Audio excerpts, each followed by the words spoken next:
The thing about the economy is so socio-economical. Like the best example is a tweet can move markets. So there's a level of depth.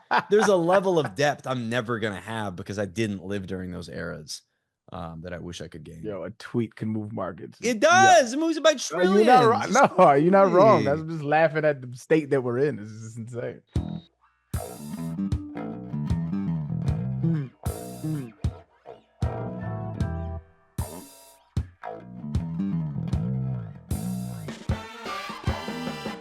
Welcome back to Macrodosing. It is Thursday. It is June 4th.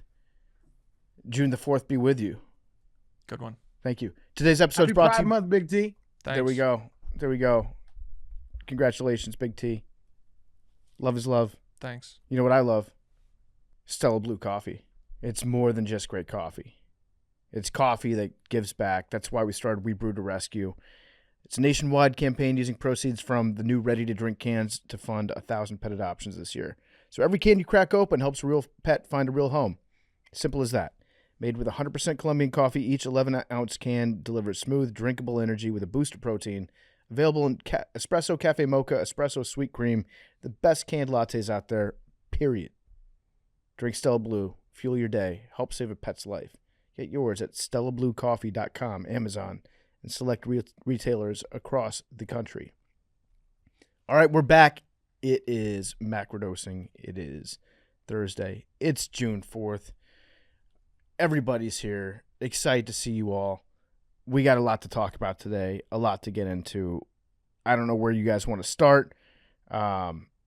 There's one thing that I got really into last night, like a new internet thing that I've been actively monitoring for the last 12 hours. It's not an election? It's not an election. No. We could talk elections if you want. No, I'm curious to hear what we're going to reveal the California election results in 6 months. Yeah. Yeah. But no, the thing that I got into last night, I found my way into this algorithm, is the Lego controversy in Utah, in American Fork, Utah right now. Have you guys heard anything about this? Not a thing.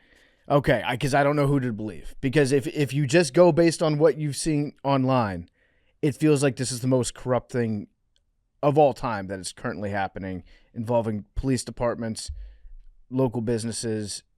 It seems like it's the most corrupt thing, to the point where I'm thinking to myself, there has to be another explanation. There has to be another side to this story that we're not being told. And it involves Lego. It involves Legos.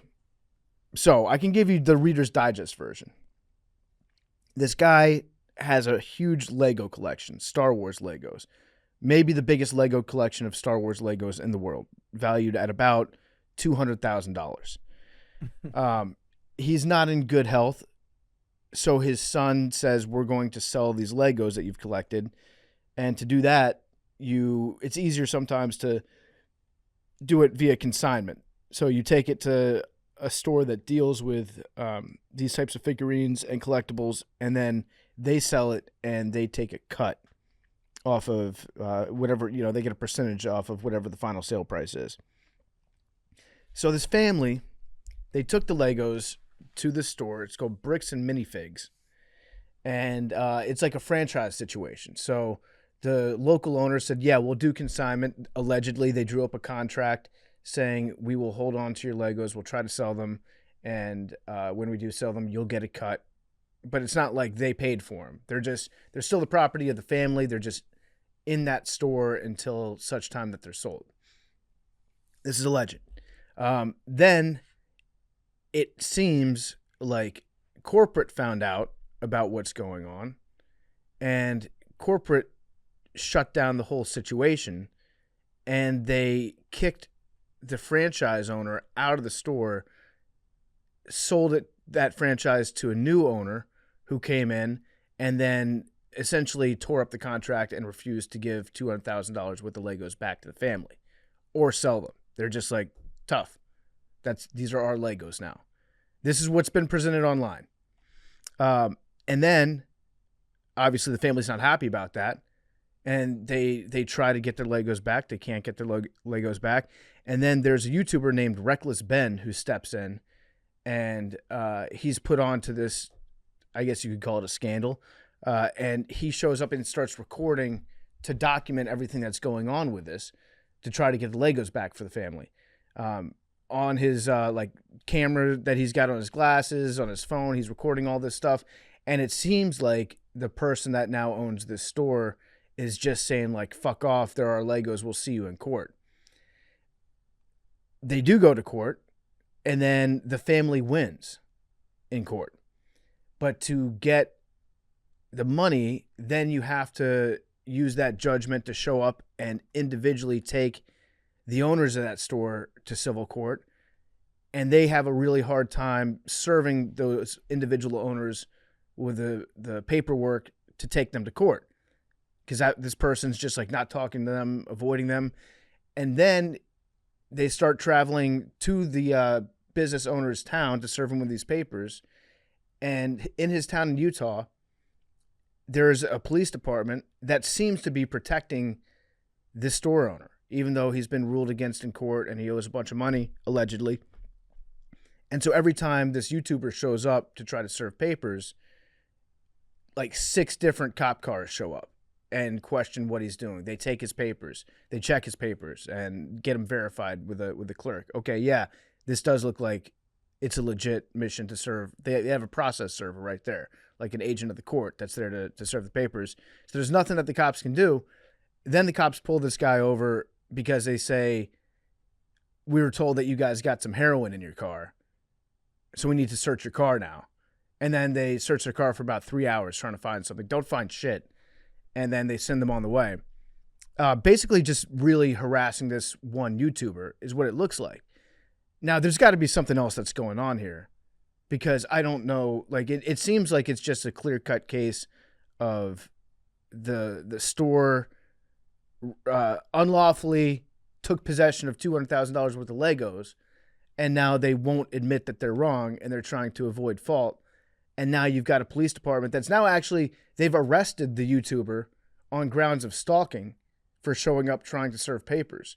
But according to state law, you have to like track somebody down and wait for them to serve them papers. So it doesn't, even though it sounds like stalking, it also sounds like following the letter of the law to a T. So now the YouTuber he's got a warrant out for his arrest for threatening and stalking. So this guy's down in Mexico, hiding out from the police in Utah. And people know he's in Mexico? And yeah, he did a video being like, hey, yeah, it's me. I'm in Mexico. And yeah. And so also with this YouTuber, his house got swatted. His house got raided by like the local police who came in guns drawn, trying to search for some illegal contraband that they didn't find. And the police department in this place, I think it's called American Fork, Utah, they put out a video the other day like trying to dispel all the claims, because it's such a big thing now online that they have to do some PR.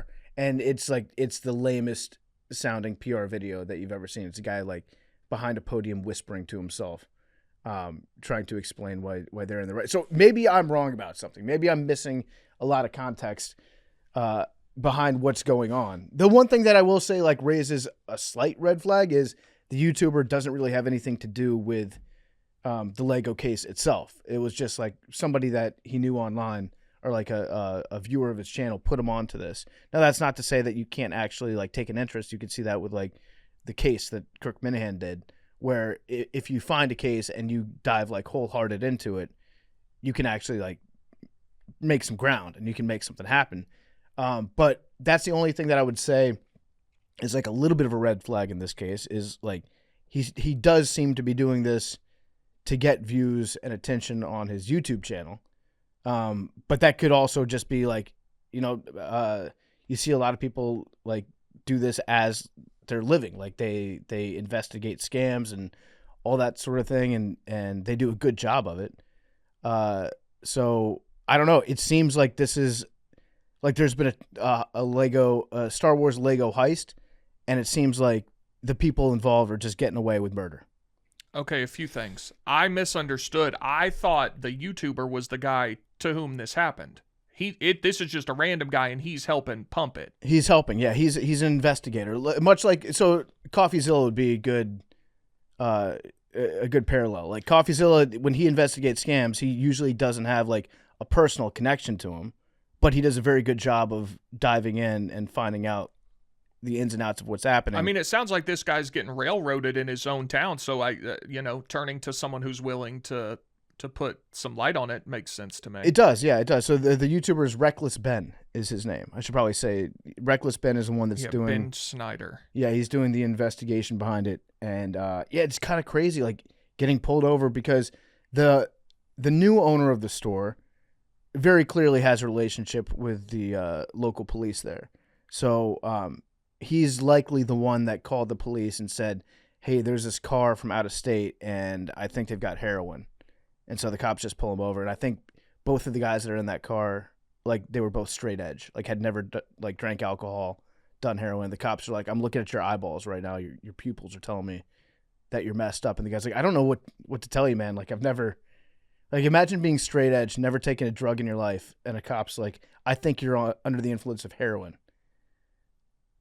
So the one mistake that Ben made was he talked to the police without a lawyer present. So even in a circumstance where you're innocent of everything, you should not submit to an investigation and like questioning to the police without having a lawyer. If you talk to your lawyer and you're like, "Hey, here's what I'm trying to do. Here's why I want to talk to them," then your lawyer can tell you, "Okay, that seems like it's harmless," or "Here's what you can say. Here's what you should not say." But having somebody to advise you is very important. More than likely, they'll tell you to just shut up. What was that one law firm? They used to do like "shut the fuck up" Fridays. What do we do when you get pulled over? We shut the fuck up. I do not consent to a search. Yeah. Is what you say. Because what they'll ask you is, "Do you mind if I search the car?" Mm-hmm. To which either a positive or negative response. If you say yes, they can say you said yes, you can search the car. If you say no, they can say you said no, you don't mind if they search the car. You have to speak in full sentences sometimes. I do not consent to a search, and I will not answer questions without a lawyer present. There was another dude that was involved with this. I think he's maybe a partner of Reckless Ben, but they're in Utah, and they were trolling the guy whose house it was, the guy that took over this store. They're trolling him. They're putting up signs in front of his house, not on his property, on public property, but clearly in front of his house, that say like, "I stole money from this old retired man," and just like trying to get under his skin a little bit so that he'll come outside so they can serve him papers. But one of the guys that's involved with it, the cop came up and said, "Give me your phone," and the guy took his phone out, and as he was handing it to the cop, moved his thumb to just hit the lock screen button. And the cop like snatches the phone, grabs his arm. He's like, "Don't fucking do that. Don't do that." And then they tried to charge him with obstructing justice and destroying evidence for putting his phone on a lock screen, which you're allowed to do.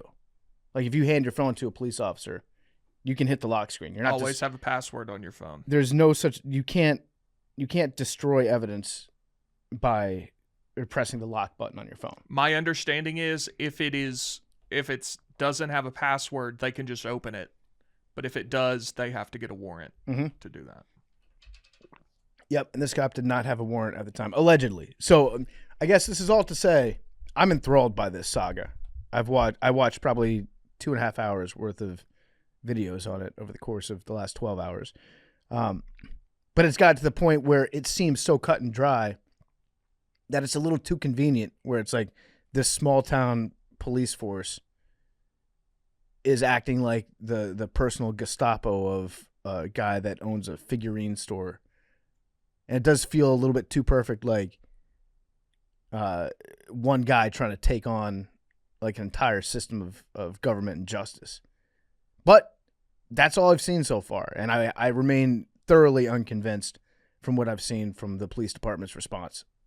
So, what does a $200,000 Lego collection look like? Okay, can I be honest with you?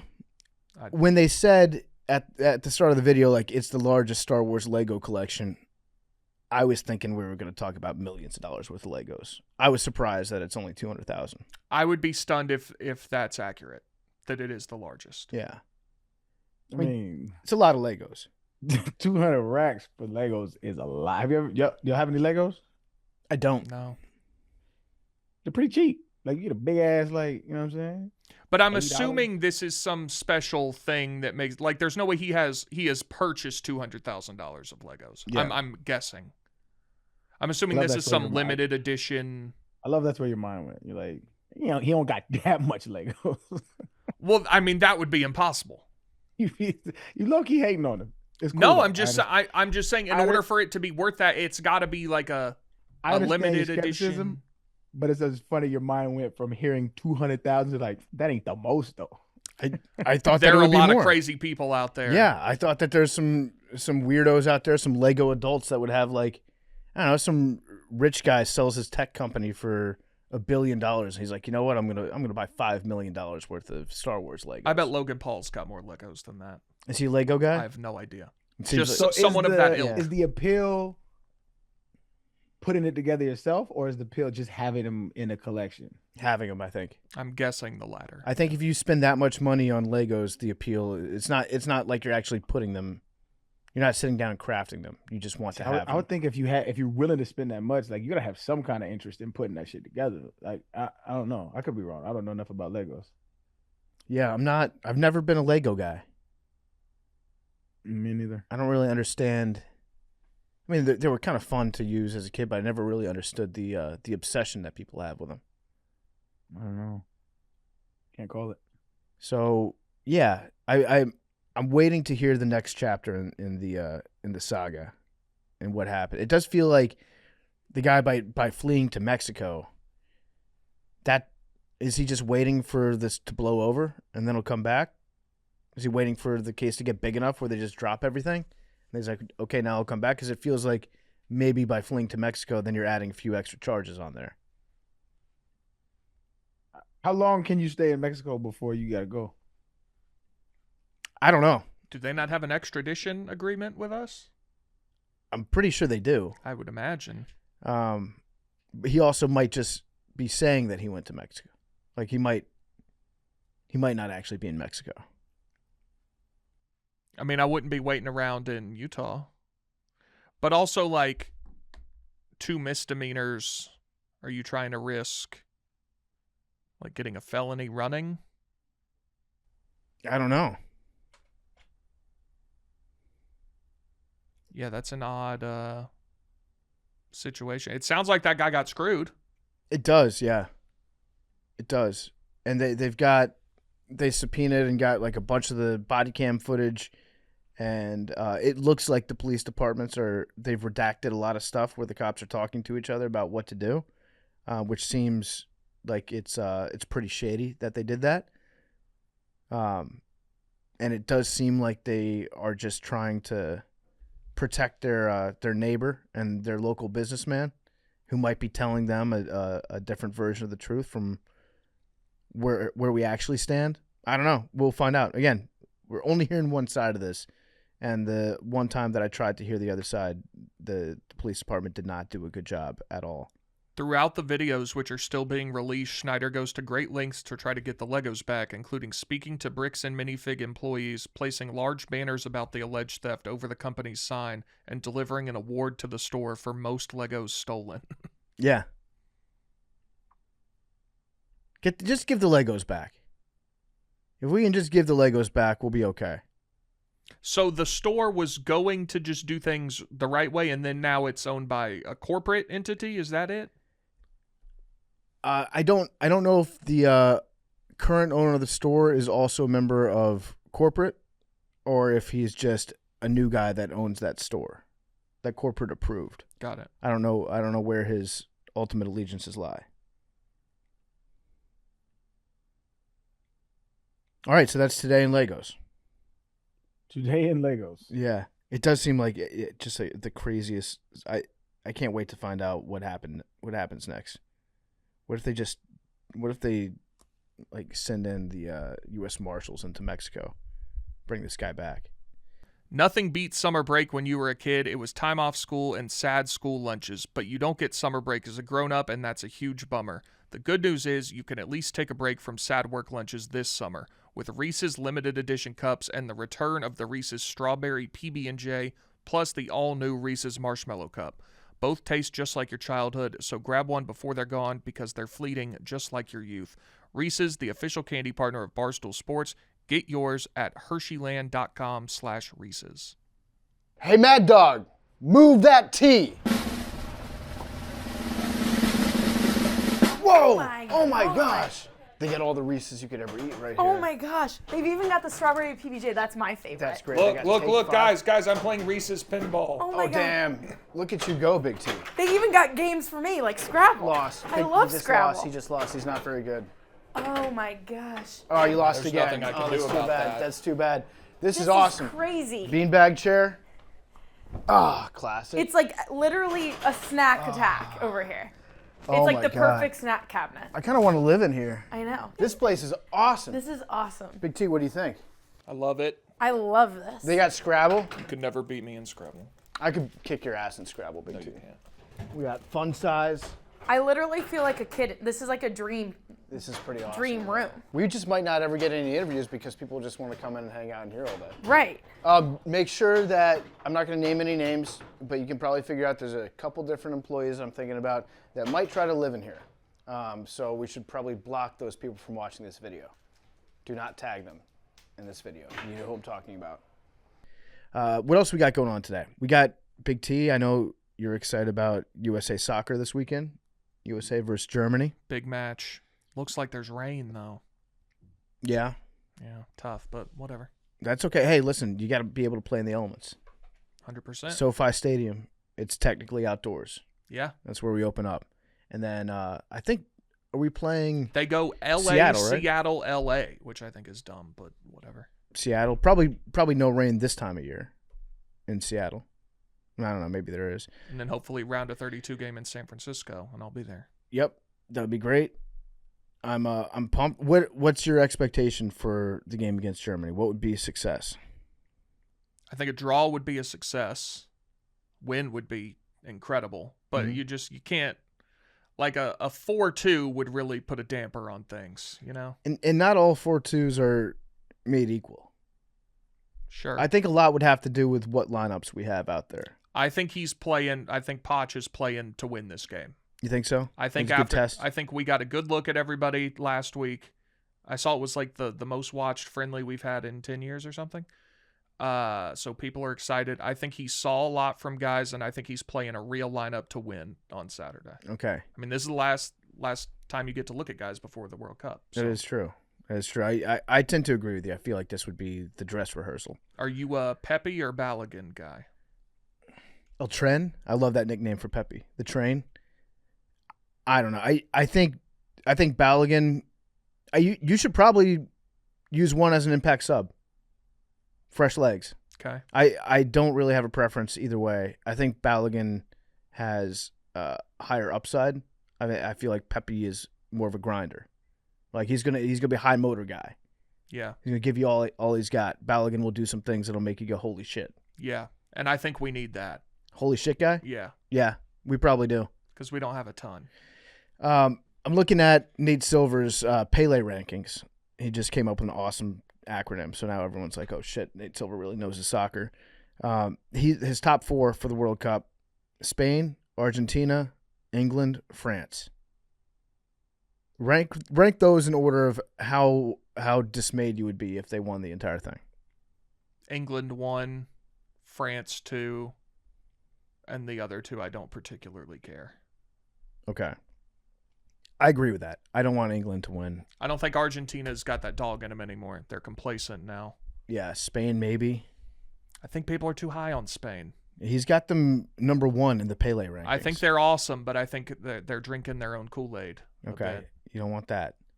Then you've got Brazil and Germany right outside looking in. Where are we? We're right outside that first tier, so I believe we might be like 15 or so. Okay. Get me to the round of 16. Let's see what happens. I agree. Arian, you going to watch the World Cup? I'm not going to be watching the World Cup. It's disappointing. Why is that disappointing? It's a fun event. I think you'd like it. Yeah, it's not. I don't have anything against it. I've never been into soccer, so I probably won't get into it now. So Fair enough. What if you just gave it a shot? what if I didn't? But it's fun. It's national teams like playing against each other for their country. You know me, my patriotic ass. Listen, you have an Well, that's- opportunity. But that's not what it's all about. It's not just about like the United States being like, go USA. It's fun watching like, I don't know, Brazil play against Cameroon. Like, and seeing the fan bases and seeing like what it means to that country. No, yeah, I bet it's amazing.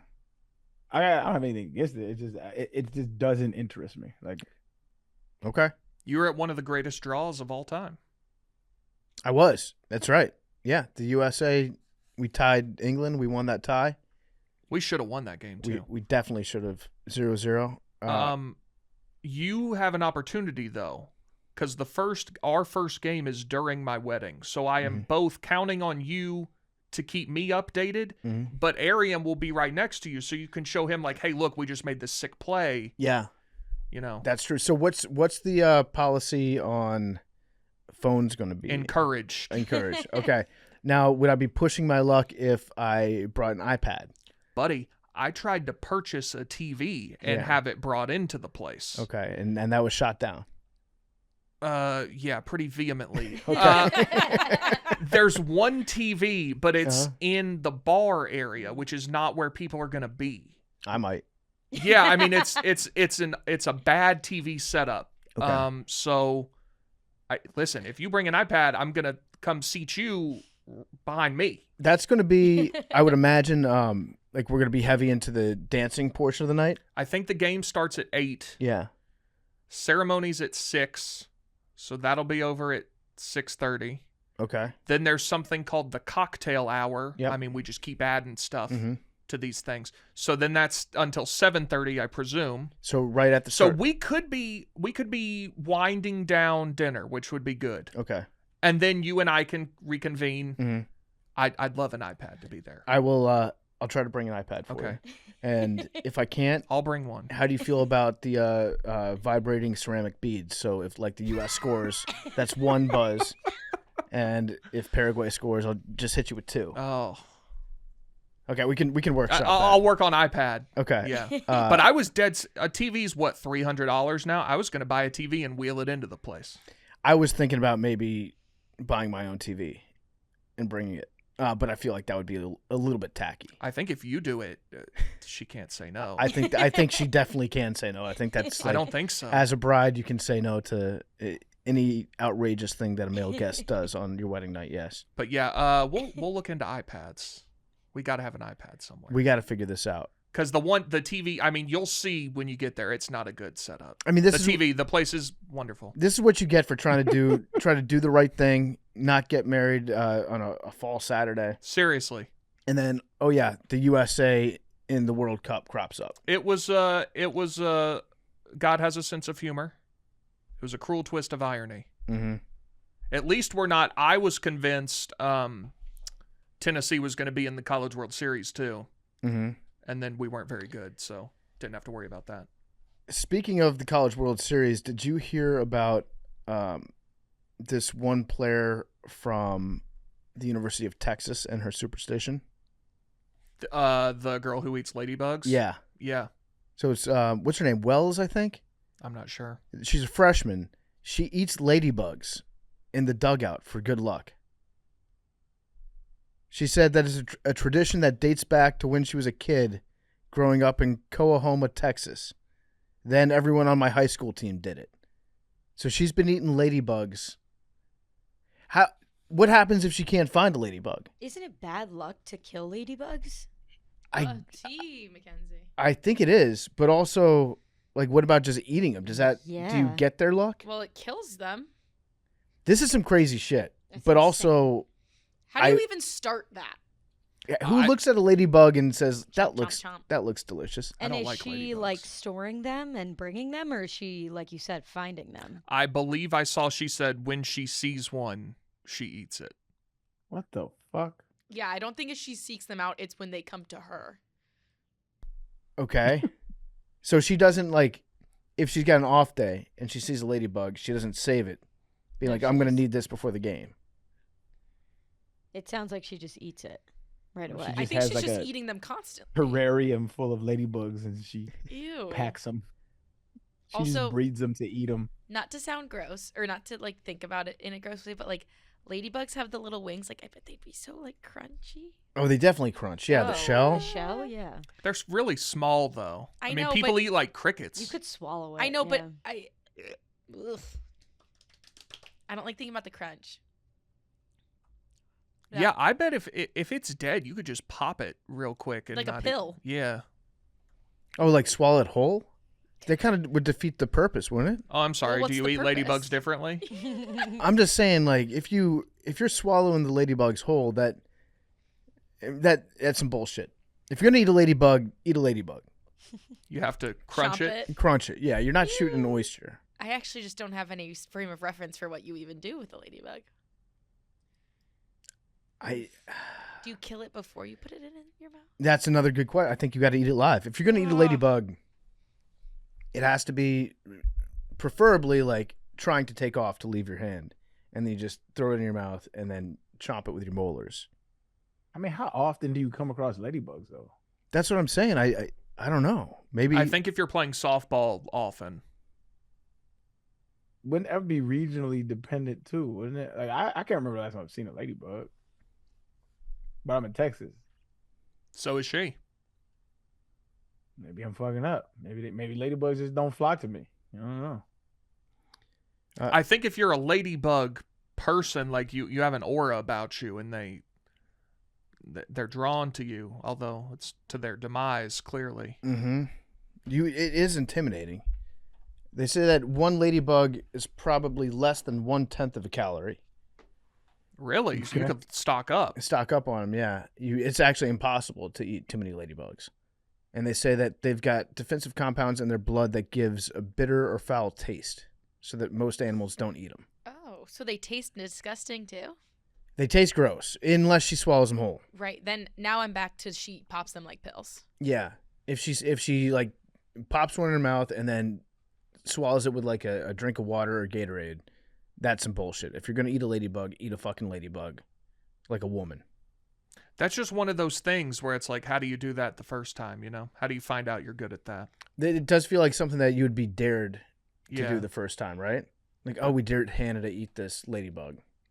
Turns out she likes them. Turns out she's like, you know what? I'll fucking do it again.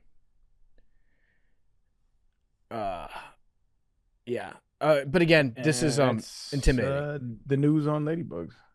It's very intimidating. She eats it for good luck. She swallows it whole, is what Holly Rose said. I'm terrified of this woman. Terrified. Yeah, it's one of the stupidest superstitions I've ever seen. What superstitions did you see in a football locker room? I think I've said this before, but there's a dude that would throw up before every game. Josh So, Allen. He throws up but he'd go in the bathroom and you could just hear it. It's like, dog. Ugh. I think I have a video of it. I took a video of it one time. Was that out of being nervous or anxiety? It could be. I don't know. I don't know how that would help, but yeah, he did it every game. That's crazy. What about like pregame meals? Eat the same thing. Yeah, what's an NFL pregame spread? Take me through that. It's pretty standard. Matter of fact, it's been the same since college. But I've been out the league. I don't know. Maybe there was always an omelet station, and it would be just bland stuff like chicken breasts, fish, green beans, rice. Like just a pretty standard. There was anything really special. A lot of electrolytes, the packets, Gatorades, whatever the case may be. I'm sure it's upgraded a bit since I've been in the league. Nutrition is more of a focus, but yeah, it's pretty standard. Well, shit. because I would always- NFL, you're usually eating at what, 10 a.m.? it depends on the game. So if the game is at night, Well, you right, would but I'm have saying most games are at 1. yeah. So if the game is at 1, yeah, I would like to get there 3 hours before the game starts. Or 2 or 3 hours before the game. Yeah, probably 3 hours before the game starts. So I would get up a little early, get the second bus that would leave. I would usually have like an omelet, something light. I didn't like to play on a full stomach. Yeah, I couldn't. I just always felt heavy and sluggish. But yeah, I feel like I had to get something in me. I guess if y'all were playing at home, you'd play at noon. Yeah, it'd be So noon. then- So I would leave around 8-ish. Yeah. So you were eating green beans and chicken at 9 a.m.? No, that's when I would just do the omelet. Oh, yeah. But other that's guys were eating that? Sure, yeah. Everybody had their thing. Like everybody, some people followed a strict diet, some people didn't. Yeah. I saw on the Netflix quarterback show when they followed Kirk Cousins. He had his kids in the locker room after a game, and the post game looked incredible. Yeah, the post game you can get cracking. Post game they would invite usually like local. Oh, I remember one thing we did before we took off to every game. There's this really good fried chicken spot in Houston called Frenchie's. So Frenchie's would cater before we took off on the plane. We would all have meetings, and then we would all take buses to the airport. And there would be just a big spread of Frenchie's chicken, and everybody would get down on that. I would love to know what percentage of Chick-fil-A's revenue comes from college sports teams, because every single photo you see of a college football or basketball team getting onto a bus or plane, they have Chick-fil-A. Every single time. Too. We used to have Chick-fil-A catered every now and then. Yeah. Heavy though. That shit used to be heavy. For a second, I thought Sean Evans died. So we just cut away from the show for a second, which is why I wasn't paying attention to what Arian and Big T were talking about, because Sean Evans' account tweeted out that he had passed away, and Sean's a friend of mine. And it was just like a big mind fuck for me for the last 10 minutes. But then his account just tweeted out what appears to be like a crypto wallet. So I guess thank God that he's hacked. Like, that's great news. I have chills. That's great news that he got hacked. Oh my God. That's the thank weirdest God. hack. Like, the way they wrote it. Yeah. That's insane. And then why would they post that next thing? Is Because- it... I don't know how all this crypto stuff works. Is that to saying, like, hey, deliver Bitcoin to this address if you want your account back or something? Mm-hmm. Probably another way to garner traffic to the page too. No, I'm happy. I'm actually happy. I'm just happy that he's not dead. Are you going to text Yeah, that's him? fire. Are you going to text him? Should I text him? I don't know. Like, what do you do in a situation like this? Be like, bro, Are you okay? bro, I'm Are glad you- you. I'm so, Are you wait, I alive? just thought you were dead for 10 minutes. Yeah, I'll text him. Hey, what's up, man? Know it's been a while. Thought you were dead. Hoping that you're not. Glad you're not. Yeah. Holler. Remember Please this. respond if you're not dead. Being alive is a blessing. Call your family. Mhm. Yep, Say I love you. I just told him that I loved him. All right, so Oh that's my so that's gosh. good. What a transition. What a turn of events that was. Especially, I mean, for those listening, they didn't hear the whole thing. That's going to be real abrupt for them. That's gonna be very abrupt. I was very sad and freaking out a little bit, but we're good. We're back. We got to get Sean back on Barstool platforms. We'll have him on Macrodosing. We'll have him on Part of My Take. It's been too long. I'll eat whatever wings you want. Yeah. I heard we have a big guest potentially coming on Macrodosing soon. So there is a possibility. I'm working really hard on a big guest. Very, very hard. You think it would be the biggest we've had? I think it would be it. It would be the most macrodosing we've ever had. Yes. I think it would be probably the biggest episode in terms of like views and downloads. I would guess so, yeah. I think it would be, especially who we would probably end up pairing him with from around the office. And they would probably hit it off real Do you good. have would this be soon, or you don't know? I think it would be it's about, because I was pitched on having him on remotely. And I said, we can't do the first time remote. First time would have to be in person. Wait, really? Listen, I know that you want to have him on remotely. It would not be nearly as good. Yeah. Wow. Yeah. I just figured remotely. I didn't even think about in person. No, I said it should be in person the first time. Can he come next week when Arian's in town? I mean, I would love that. That'd be lit. I'm shooting for He can it. come golf. He can be the fourth when you guys golf next week. That would. Yes. Now that would be. we would approach dangerous levels of shrink the game. if that guy was Your fourth and your our foursome. fourth in the foursome, yeah. Although maybe I do need a caddy for the Internet Invitational. Whoa. Get him on the bag, back on the bag. Well, Yeah. I feel like now you're giving away who it could be. I'll caddy for you if he says no. Will you? I actually love being a caddy. I caddy for my homeboy who was in the U.S. Open qualifier. That shit is fun. Oh hell yeah. Okay, yeah, I might take you up on that, Arian. So I'm also doing a science experiment, which I could use your. How long are you going to be in town for next week? He's I here think from Wednesday to Friday? Tuesday night to Saturday morning. Can I get your help with the science experiment next week, Arian? What kind of stuff? You'll love this. Do you like golf, and do you like drinking alcohol? I do love them both tremendously. Okay, but then- cannot do them together. Okay. I am dog shit when I drink and play. I'm so bad. Okay. All right. But we can listen. It's part of the science. Trust the science. We're gonna trust the science on this. I'm actually doing a science. I'm doing one big science, and That's lit. it honestly, it might. What's the big science award that they give out? Nobel Prize? Nobel Prize. I might be eligible for a Nobel Prize. Could you imagine that if Barstool Sports won a Nobel Prize for science? People would lose their fucking minds. Honestly, probably wouldn't be. That would not be the craziest thing to ever happen. Yeah, it would. It'd be up there. It'd be up there. I don't think it'd be the craziest. All right. Well, Okay, well, We'll see. We'll see what happens. Arian, before we have our guest on, do you have any predictions for the NBA Finals tonight? No predictions, but standing by my. I would love to see the Knicks win one.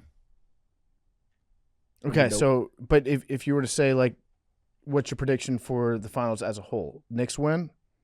I don't know that they have what it takes to beat the Spurs, but I think it should be a pretty good series. I saw that maybe the not. Spurs are like No. minus 200. Yeah. Take it for what it's worth. I've watched Okay. six games this year. That feels insane to me. Yeah, you're a brackety. Every You're Knicks, not an NBA guy. I'm for sure I'm not. Mm-hmm. Every Knicks game I see, they win by 40. Yeah, they've had a dominant run like none other these playoffs. Like when I say none other, I mean none other. It hasn't been done. And they're a severe underdog. They are severe. Well, yeah, they're I underdogs. mean, minus 200 is heavy. Yeah, they're pretty heavy underdog. It's just like they don't think that they can answer the Wemby riddle. All right. It's a tough riddle to crack. I guess we'll see. And I mean, going into these playoffs, the Knicks were not. I guess they were looked at as being a contender, but it wasn't like Knicks were thought to be a surefire team out of the East. Even I got Knicks 107-96 tonight. okay, getting started with it. They do have a lot of. They play great defense. They seem to be fresh. They can shoot. It's just about will they be able to shoot tonight. If they can shoot, then they win. It's simple as that. Okay, we're going to get into a little discussion about the Rothschilds. And we're going to bring on a very special guest, Zachary Foust. Summer always changes how I get dressed. I want pieces that feel lighter and more breathable, things that are easy but still put together. That's why I keep coming back to Quince. They focus on high-quality essentials that feel and look amazing, breathable linen and soft organic cotton, well-made basics but without the luxury markup. It's that rare balance where everything feels elevated but still effortless. Quince European linen pants and shirts are the perfect warm weather upgrade to add to your rotation, starting at just $34. I've gotten some good stuff from Quince for my upcoming Hawaii trip. I've got a lot of shirts, button-downs. They're going to look incredible out there. Their tees are soft and easy to wear, and their lightweight cotton sweaters are perfect for cooler summer nights. I have one of the cashmere quarter zip as well. It's a very nice piece. Everything at Quince is priced 50 to 80% less than similar brands. They work directly with ethical factories and cut out the middlemen, so you're paying for quality, not brand markup. Quince goes way beyond clothing, custom upholstered sofas, ceramic cookware, premium bedding. It's the kind of brand you end up recommending to everyone for everything. Elevate your summer wardrobe. Go to quince.com/dose for free shipping on your order and 365-day returns. Now available in Canada, too. That's QUINCE.com/DOSE for free shipping and 365-day returns. Quince.com/dose. Zach, thank you for joining us again. I am a novice in terms of diving into any of this stuff. I've just heard, a little bit of history about the Rothschild family, the Rothschild family, and dug into it a little bit. But am very much a rookie when it comes to discussing this stuff. So thank you for joining us. And I don't know where you want to start with. If you want to like walk us through why we should care about this in the first place. That's probably a good place to start. I think it's really good to know what like true history is and what the motives behind things were versus maybe what we were told. So I think a lot of us kind of suspect a bit of propaganda being thrown our way by our own country more so than we ever thought was reality. We always thought those were other countries. And I kind of gotten to finding where that pattern played out in the past. The Rothschilds play out a lot in the past. You can look at the 1837 bank panics. You can look at the Battle of Waterloo. You can look at the 1895 bank bailout that they partnered on with JP Morgan, all the way up to the Epstein library. I mean, they were mentioned 12,000 times. This is a shit ton. And I just don't hear anybody talking about them. And when I don't see something covered these days, my brain kind of goes, why is that? Because if they were just some anti-Semitic trope that gets passed around every decade or so, why are they so avoided when it comes to media? Mm-hmm. And I saw something today that Jared Kushner's buying an island that he's being assisted by somebody from the Rothschild family. Nathaniel Rothschild. Yes, he's the fifth Baron. He's the son of the old crinkly guy that died a few years ago that everyone's seen talking. Gotcha. That guy, he's dead. That's his son. Gotcha. So, I mean, I think I've been a little bit reluctant in the past to like give any of this too much credence because I do hear about it tied in with some anti-Semitic stuff, like using Rothschild as like a placeholder for just saying like the Jews control the finances in the world and they foment wars and all this stuff that I know that's not an accurate representation of like why World War II started. It was not because the Jews sunk the economy in Nazi Germany. That's not the reason for it. But some people do like use that as a way to divide or to like put a spotlight on Jewish people. But I think it is like an important history to study behind them because the Rothschilds, that family themselves, they have been instrumental in terms of like setting up the entire financial system in Europe, and they're so ingrained in all this stuff that it's something that we don't learn about, but would be useful to know. So yeah, maybe you can walk us through like the start of it, the history behind the family themselves. Yeah, well, I mean, at the end of the day, listen, I don't want anyone to get confused here. I don't want anyone to be misled. I am a real estate agent in my basement in Delaware. I have no credentials for what we're talking about. I'm not a historian. I'm not an economist. I didn't study banking growing up. I was a military brat that got just nerdified into the economy. And I wanted to know why things are the way they are, because it seems like 100% that the wealth gap is growing at a faster pace than the Gilded Age. Okay, so why is the money flowing to the top? Who's at the top now? How did the infrastructure get created so that this continually happens? Who's at the beginning of it? And when I go to the beginning of most economic rabbit holes, I find a Rockefeller, I find a Morgan, or I find a Rothschild pretty much every single time. So I more follow the guys of, let me follow the money. Now, if I find a Jewish member at the end of the money line, which does happen, doesn't mean it's because they're Jewish or because I hate Jewish people. I follow the money. I stand against maybe what's going on with the Israeli government and Zionism, and that's a whole other discussion. But again, that's different from Judaism. Yeah. I think anti-Semitism is kind of an overarching cover we give to anybody who starts poking at something. I didn't even know they were Jewish at first. In fact, it took about 6 months of research until someone brought up, you're only talking about the Jews. I'm like, they're Jewish? I didn't know. Let me bring this up, not the black screen. That doesn't tell us anything. Here we go. I love this map that we got right here. Also, Arian, what's up, brother? It's good to see you. What's up, my dog? Likewise. Welcome back. So, oh shit! See? That was a zoom in. Yeah, this is one of the. This is like one of those paintings where you zoom into the thing and it's a whole new painting. Yeah. Yeah. See ya. Can you describe what we're seeing to our audio listeners that cannot see this smorgasbord Jesus of connections Christ. that we're looking at? Yep, these are the spheres of corruption. This started with just delving into what's going on in the economy and why do things feel the way they feel, especially for the Gen Z generation. Little by little, throughout some history, we've delved into 5 macro subjects: the U.S. government, Jeffrey Epstein, Israel, big tech and corporate, as well as the banking infrastructure, private equity infrastructure. That's where I have the Rothschild positioned over here in this green sphere.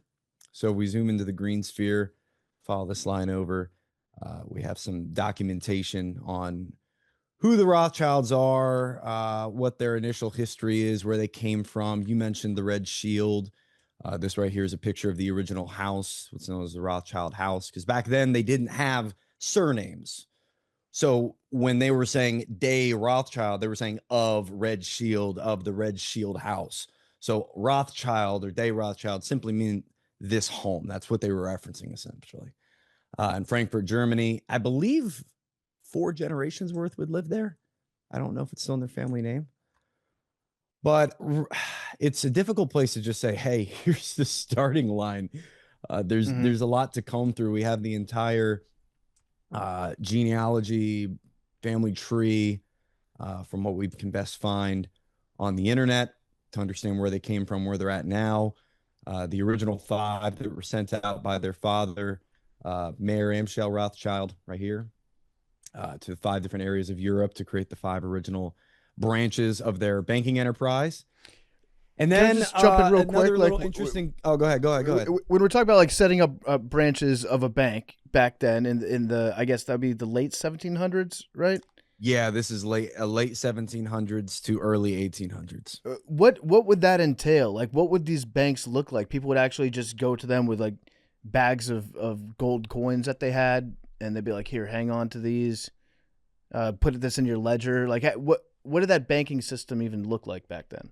Well, so the banking system at that point, the original central bank of Europe, I believe, was Britain in 1690s. At this point, by the late 1700s, banking was a well-known piece of infrastructure. It wasn't brand new. So what they learned is after starting in Frankfurt and growing their financial leverage to creating a political leverage out of their money, because that was one of the first things they were able to learn is if you get enough money from a country, you don't have to get elected. You just need to control the money supply. And so they basically started to franchise out that model. They got enough money that they were able to finance and fund other banks to begin dealing out credit. Now, at this point in time, credit was not as easy to come by because you needed a dollar for dollar or whatever currency for whatever currency exchange. Usury, especially amongst Christians, was not looked at fondly. So the usury model built by this Rothschild family, and it existed prior to them, but perpetuated by this family, got their fangs into the finances of 5 different countries throughout the European Union. So real quick, so this was a concerted effort by Mayor Amschel to send out and set up shop financially to set up different banks in 5 different countries to, like you said, put their fangs into different financial root systems in 5 different countries. This was a concerted effort. Absolutely. I mean, it's well documented. It's well documented in Mayer Amschel's biography that was the purpose of doing so. He sent them out because it was an opportunity to grow the business. It was, they were originally just coin traders and eventually got into being credit creators and financiers, and they expanded that business. Once you own the financial leverage in one area, there's only so much money. Why not take it out and scale it out? We see it happen in macro corporate capitalism here in America all the time. Mm-hmm. Fair enough. All right, continue. This is fascinating. So after this point, it's really just about holding power. And in the 1800s, we see these lines pop up. This is the interesting part. So the yellow lines here are heirs. It means son, daughter, father. The yellow lines, obviously, sons, fathers, daughters. The green line symbolizes interfamily marriages. So these are well-recorded interfamily marriages that happened throughout the 1800s to do that same thing, is to condense power. Yeah. And we can chase that condensed power down to some figures that mean a lot in modern day, like Arian de Rothschild, well mentioned and orchestrated within the Epstein files. This was the old gentleman I was referencing earlier, the fourth Baron. Many see that face and know that to be a Rothschild. And Lynn Forrester, who's the person who got Jeffrey Epstein connected with Prince Andrew, Donald Trump, Bill Clinton, all the people that we know of today. So the Rothschilds are mentioned throughout history, again, connected to quite a bit. We can talk about 1988 with Robert Maxwell. We could talk about their funding of the Knesset, the lawmaking building for Israel, or even founding Israel with the Balfour Declaration. They're well documented throughout history, especially since the 1700s. And again, up to modern day, 12,000 mentions in the Epstein library, to me, is enough historic evidence to say these guys may have some form of hold on the financial systems, because it seems like historically that's all I'm finding. Yeah, like that lady that you just brought up. Mm-hmm. What would her day-to-day job look like? Lynn Forrester de Rothschild. Like, does she just travel around the world, like introducing people? So Lynn Forrester is mentioned a few times by this gentleman, Alan Dershowitz, the attorney for Jeffrey Epstein. Kept his underwear on. We have to say the underwear stayed on for the massage. He's been very clear about that. He's actually a recurring guest of this podcast. Yeah. That didn't make it into the show. Oh, we had to cut that? Yeah. We had Brace Belden on. Brace called him up. He was going to be. Yeah, Brace called him up without him knowing and just got some comments on some things. But yeah, I love that. Underwear stayed on. He wants everyone to know. Atrocious. Yeah, and he's one who was the representative of Epstein and said to himself that a lady Rothschild introduced me to Jeffrey Epstein. So the person who got Alan Dershowitz connected with Jeffrey Epstein in the first place was Lynn Forrester de Rothschild. So to ask what she does on a day-to-day, I couldn't tell you what a Epstein connector, Bill Clinton, Trump associate, somebody who can infiltrate royal families does on a day-to-day basis. Mm-hmm. I can tell you today she hasn't been charged or investigated, and I think that's worth talking about. Yeah, that is interesting. She's very, very well connected. Now, she's got some stakes in some media companies as well, right? The Economist Group, I believe. I'm unaware. I wouldn't want to speak. I know a few of what Arian de Rothschild's involved in, but Lynn Forrester, I don't know off the top of my head. All right. Yeah, Arian, what did you want to dive into here right off the bat? You talking about with the Rothschild? Yeah. I'm just curious as to so when you're connecting all these dots and you're seeing this again, the origins of it was a concerted effort to sink the teeth into the financial roots of a society system. And so is there any documents that you've seen, or there's any admissions of a reason for doing so? We're doing this because of this, because I feel like this is where a lot of the conspiracy can kind of get out of hand, and it can get muddy waters with what they were actually trying to do versus what actually happened, right? Because like you said, they played an instrumental part in the starting of Israel, right? Mm-hmm. And Israel is right now arguably has they have their footprint in a lot of the geopolitical landscape. And I think a lot of the critique of the Trump administration from the right and the left is why are we carrying the water for Israel right now so heavy? And we kind of always have. So I kind of want to see what you thought about the initial what do they have a goal? Because in conspiracy land, it's easy to say they're trying to take over the world. That's where the new world order comes from. It can go awry. But is there anything that that's demonstrable? It's they said they want to do this, or this is their goal, or whatever the case may be, or even ramifications that came from ambitions that maybe didn't start one way, but it is now. I think it's simpler. And I can be 100% wrong. Maybe there is some cabal secret group of 13 families that send their head to a meeting every year. Maybe, I don't know. I'm not paid enough. I have no clue. The thing I could say is most obvious when looking at everything is they just want more money and more power. if you look at most all corruption, it usually revolves one of those two, if not both of those things. More money, more power. The 1837 bank panic we had here in America, they sent a man by the name of August Belmont from Europe as an arm of the Rothschild family. Eventually, that would be Cuban loan, and it would grow from that. I think I'm mispronouncing that name, but it would grow on from there. They would bail out America in 1895 to the tune of $65 million worth of gold alongside JP Morgan. They would have representatives at the founding of the Federal Reserve meeting. You mentioned the formation of Israel and the Knesset and the other things that are involved in that. And you can draw a line and probably hit a bunch of different targets as to what is the goal. I think the easiest one to see is money and power. How that gets involved with specific religions or people, I just think it's evil. I think it's evil. I think people chasing after capitalist goals that are so pronounced that it could actually change societies, change countries, change thousands of people's lives. I mean, everybody is free to do with what they want with their money. But once you start getting into the levels like the tech bros and the Peter Thiels and the Altmans and the Musks and the ones that can actually pay to have their ideology orchestrated at macro, I think that's where things get really evil really quick, because money doesn't make evil people. It magnifies what was already evil or good usually. Yeah. So, I mean, you talked about it earlier and how we've seen the wealth disparity increase at a time like none other recently. But in the past, what has been, when does the pendulum usually swing back? When you get to these periods where the rich just keep getting richer, the poor keep getting poorer. What are the inflection points that you've seen where finally people will say, like, hey, this is fucked up, the whole system needs to change? Like, what point does society have to usually get to for that to start coming back the other way? It's a great question. I think we saw a little bit of it in 2008 when we had the bailing out of the banks. We wanted to occupy Wall Street. People were fed up with that. I think that was legislation that prevented a deeper, darker crash. You could look at 1979. That was a savings and loan crisis, and people were fed up. They could not afford to live.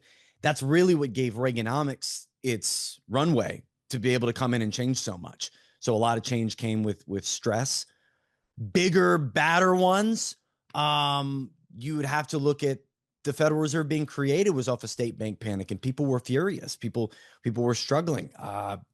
Then you could go all the way to the late 1700s. The French Revolution was a wealth gap problem. It was completely a wealth gap problem.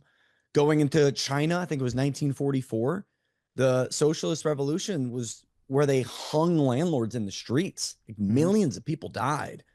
It's very common to see throughout history that when the gap between the have-nots and the have-yachts, the people that are making it versus people that are not, gets so separate and so clearly separate. Like, one of the things they did to try to prevent the French Revolution is they tried to stop people from freely writing about it in the press. They said that they were trying to suppress the truth, that the difference between the two classes were so dramatic. It didn't end up working out. But it's usually either something violent or something fully restructuring legislatively that prevents these revolts from happening.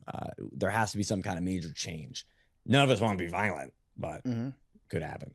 One thing I've noticed recently is the people that have a lot of power now, the tech billionaires, some of whom you just mentioned a second ago.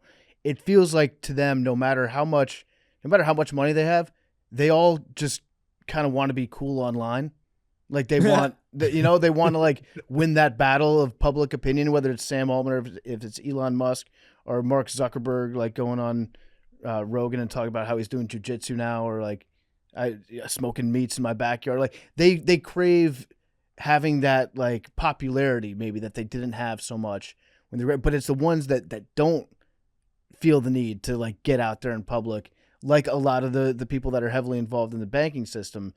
Those are the ones that I'm always watching out for. It's like those ones mean business. The dorks that feel like they have to try to convince everybody to be cool, I know eventually they're going to screw something up because they're living in their own insecurities. The people behind the scenes, those are the ones that I'm worried about. So when I hear names that I've never heard before that are involved in shaping economic policy, those are the ones where my antenna goes up and I'm like, what are you doing right now? So like, is there a way, because they're not stupid, the people that are in charge of these sorts of things, they're not dumb. They've read history too. They know that at some point there's an inflection point, and There will be like a people's rise up against the top 1%ers. What are some of the things that they've done to, like, whether it's like bread and circus or like throw a bone every now and again just to keep people happy or complacent? Like, what do you think their strategy is? Because they've read the same books that we have, and they know that there was that the revolution in China. They know all about the guillotines in the streets in Paris. So, like, what do they do to counteract that from happening? Well, I think they're building it as we speak. They're building an AI tech surveillance system that makes sure that could never happen, at least not violently. I think the buildup of things like ICE and the growing use of the National Guard when crime hits a certain level is a foreshadowing event of there's nothing that you're going to be able to do, because we're going to be able to track everything you say, do, write online, travel to, meet with. It's not happening now, but it's being built as we speak. And the AI infrastructure from data centers, I mean, other than Israel, what else has been more bipartisan than data center construction? There's a concerted effort for power to continue to drift to the top through technology. So I think at this point, money doesn't really get as many billionaires turned on and horny as they were for their initial vacation or their initial yacht. I think at this point, they want the other economy under lock. They want people's time. They want what's going on in people's brains. They want their thought processes, their voice. They want their time. And we see it in how algorithms are created now. It's built for engagement. It's built for just chipping away at people's days. It's built for chipping away at people's energy, drive. I'm sure y'all see it as much as I do, as many weak young men that walk around that are just subjected to these dopamine-infused algorithmic echo chambers that keep people arguing and mad over craziness. When in reality, like, none of this entire bipartisan system is built for you. It's two sides of the same coin. You're wrong at the wrong side. You can't be wrong at mad at the people to your left and to your right.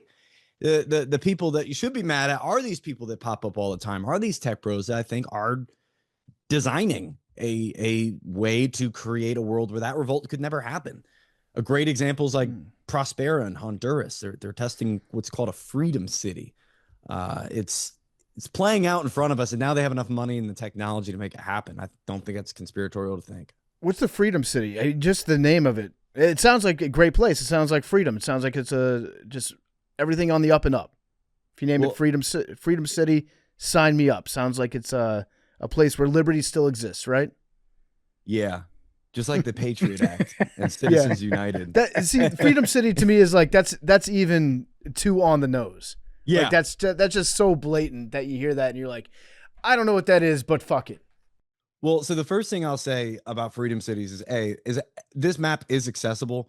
We have it for $1 on my YouTube channel. It's on our Dollar Club. You get in there. You can look throughout this, because we could spend the whole rest of the time on this, and we're not going to come close. I can't go through everything on Freedom Cities. What I'll say is Trump in March 2023 stated we were going to have 10 Freedom Cities in America by the end of his term. These Freedom Cities are what's better known as a charter city or a corporate town. Throughout the 20s, we had corporate towns, and even before then, corporate towns where a corporation would be the one holding a town together. Yeah, like so as long as they worked for them, they would provide shelter, food, tax benefits, things of that nature. So freedom cities are kind of in that same realm, but this time with a twist. They want to incentivize investment into these areas to provide cheap infrastructure for normal people. So they're going to cut deals like 1% business taxes, no regulations, and other ways they can cut corners so that it's a profit haven and soon to be surveillance city, because that's exactly what's happening in Honduras.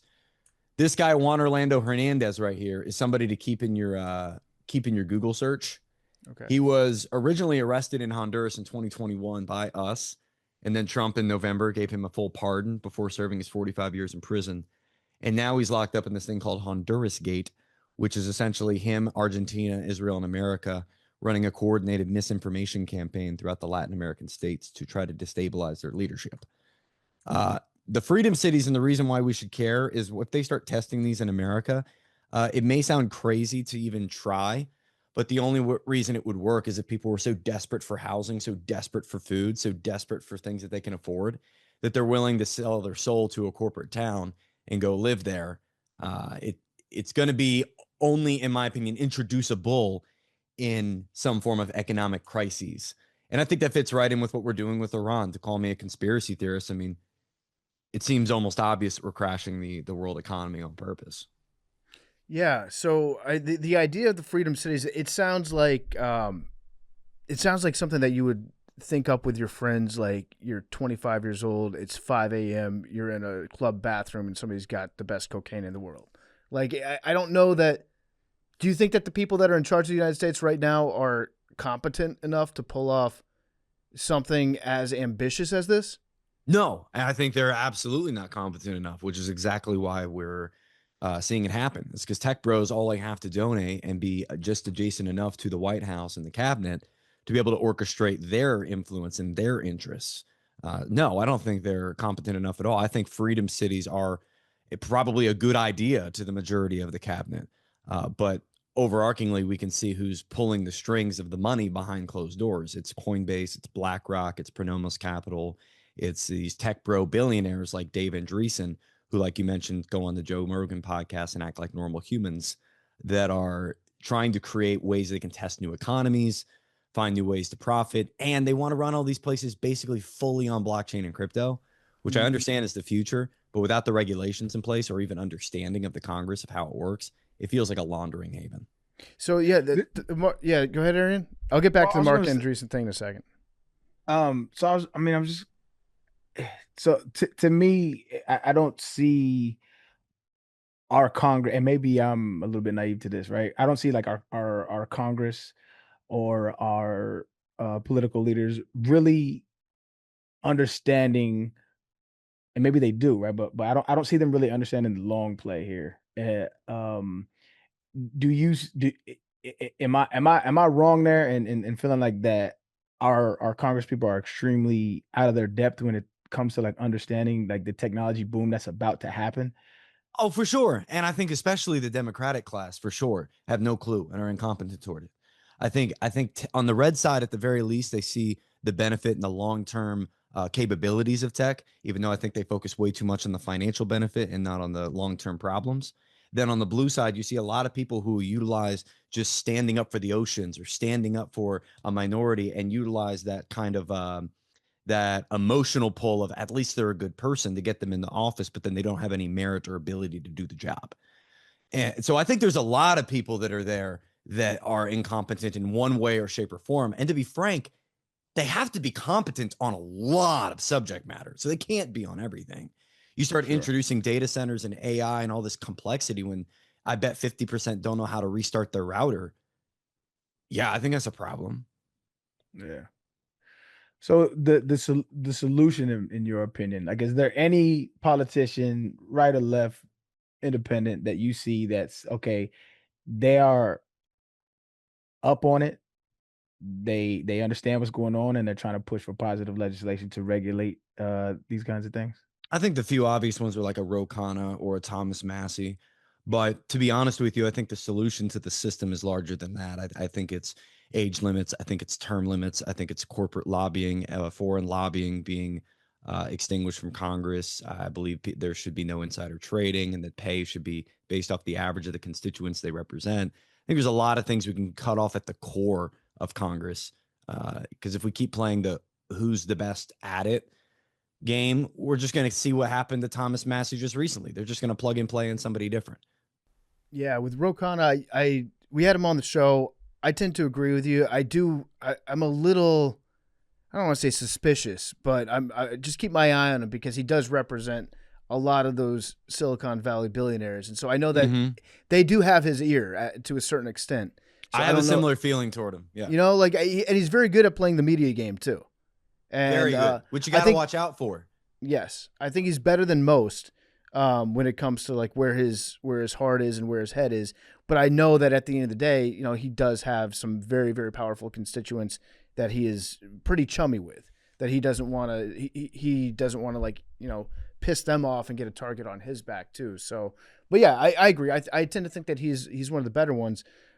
With Mark Andreessen, so he went on the Rogan podcast a few weeks ago and was essentially complaining about how cities across the country now are starting to get rid of his surveillance app, right? His surveillance technology, which taps into red light cameras, license plate readers, things like that. And it sounds like eventually it'll be, you know, like Ring doorbells or whatever security systems individuals have on their own houses will be integrated into some sort of surveillance product that police departments will use to try to track people down. And so he was complaining about how like America, I don't know, was too woke, and that's why we don't want surveillance cameras everywhere. Is that his thesis? Is he trying to do the culture war thing on fighting back against mass surveillance? Yeah, he did use that terminology a lot. And you see that happen often when politics gets involved, is you can just blame the other side for being too much of what they already are as the enemy, as the reason, instead of actually facing like legitimate pushback. Like, I want less crime. I have guns. I served in the military. I went overseas. Like, I'm not anti-gun. I'm not anti-self-defense. I'm not anti-militaristic strategy. I'm not any of that. But to his own point, because he'd bring up one of the biggest pushbacks is where this technology could go and what it could be utilized for. He's not willing to have that conversation. He just keeps playing in the, well, we're the ones that are making the right choices. You kind of have to trust us. We're the smart ones in the room because we're the billionaires. We're the ones that deserve to make the decisions. And that goes back to the Peter Thiels and the Palantirs. Palantir and Peter Thiel, I mean, you talk about people that are really controlling the outcome of this country. I would look directly at that man. He is an Israeli asset. He is a former FBI investigator. He is knee deep in with the JD Vances and most of the cabinet. And now he's leaving for Argentina. That should honestly be more headline news. But there's and a great example because he's not Jewish, but he is somebody who is one of the people who's pulling the strings. It's where we find the money is where we're finding the corruption. Yeah, I'll shut up. That did make me open my eyes a little bit when I saw that he and his family are going to Argentina. And Yeah. it's like, wait, why? This guy's the one tell me more setting up about the that. surveillance infrastructure that Flock is operating on, that the war in Iran is targeting off of using a program called Lavender. The Yeah. guy's in connection with everything. Yeah, I should be freaking people out. And the fact that he, it's not like, you hear about Zuckerberg building a compound in Hawaii or some other billionaire like having a bunker on an island somewhere in the South Pacific. That's one thing, because I think that, Hawaii kind of kicks ass. So pretty much every billionaire is going to want to have a place there, even if it's for not a nefarious purpose. But then you hear about Peter Thiel, and it's like he's taking his whole family out of school and enrolling them in Argentina and moving there. That to me was like, wait, why? Tell me more about that. No one bad in history has ever fled to Argentina. I haven't heard that one. Big T, what do you got? I know that you've been mulling some stuff over. Yeah, Zach, I guess just from when we talked before and following you online now, you seem to always have a very, clearly you're very well researched. You seem to have a good understanding of like underlying things that maybe people aren't paying as much attention to. So other than, you mentioned like the building an AI infrastructure. I think even if people don't talk about that probably as much as they should, most people are aware of that. What is a force in the economy right now that people aren't paying attention to that's going to have major ramifications? Okay. Let me do this real quick. I don't have this graph, but I want to pull up a graph if you don't mind. So we've been talking about this graph a bit on my channel. This is U3 unemployment. Now, before I can fully explain why this matters, it pays to know how this is gathered. So this is gathered by the Bureau of Labor and Statistics, a government entity that is paid with a bunch of economists to track a bunch of data that has to do with our economy. This is tracking the unemployment rate, specifically those that are looking for a job actively, have not made money from any side hustle, any 1099 venture, and aren't officially giving up on finding a job. Once they've given up on finding a job, they're counted as non-participating in the labor force. So if we look at this unemployment data, which is largely used as headline unemployment data, if you see it on news media, you see two trends since the 50s. You see two trends. One, you see spike ups during these gray periods. For those listening, the gray periods are recessions on this graph. So as the unemployment rate, the blue line goes up and spikes up, we can see it happens during recessionary periods pretty much every single time, right? We go through the 60s, we go all the way to the 70s. Every single time there's a recessionary period and Arian's camera continues to dance around, it will spike all the way up. Now, afterwards, We see every single time U3 slides down. We see it every single time, slides down every single time. So I say all that to say this, all the way up until modern day, there's only been 2 movements over time of the U3 unemployment rate. Gradually down or spiking up. Gradually down or spiking up. Those are the only 2 movements. But if we were to go to the last, where's my cursor? God damn it. I can't see it. There it is. If we go to just the last 5 years, we see for the very first time the unemployment rate is actually beginning to creep up. I think the labor market is rotten to its core, and that the unemployment rate being a percent higher for those looking to get a job that are graduating college versus general population, the declining birth rate, the declining marriage rate of people under 30. I think that the under talked about thing is we can see the future and what's happening to those that are under the age of 28 right now. If we just talk to someone who's under the age of 28, you will understand what the housing market looks like. You'll understand what the cost of healthcare looks like. You'll understand what the ramifications of raising a child and those costs look like. You'll understand the uphill battle that they're facing right now because of our money printing, because of our wars, because of our bipartisan arguing over things and this pendulum-like effect that seems to just keep making things worse, corruption and crud. I mean, I think there's several things that we could be talking about, but the source issue is people being able to shelter themselves, feed themselves, and raise a family. And those 3 things are at jeopardy, and we could see it very clearly in Gen Z class. And I think too many people just immediately label lazy and don't look into the numbers. So with the housing market in particular, I've been paying attention to what Trump has been talking about. I know that they did the thing where they said they're going to limit institutional investors from purchasing single family homes. I think that's a great thing that they're doing. I don't know if it's going to make a massive difference, but it's the right idea, I think. It's the right branding. I wouldn't call it the right move. It's good branding. I agree with that framing of it, because after he announced that, then I saw that where his brain really is protecting the equity that boomers have with the homes that they purchased a long time ago. That's their nest egg for retirement. That's a big part of his voting base. I think that's a big voting base just in general. Historically, seniors show up to vote. So making sure that they're happy is first and foremost in a lot of politicians' minds.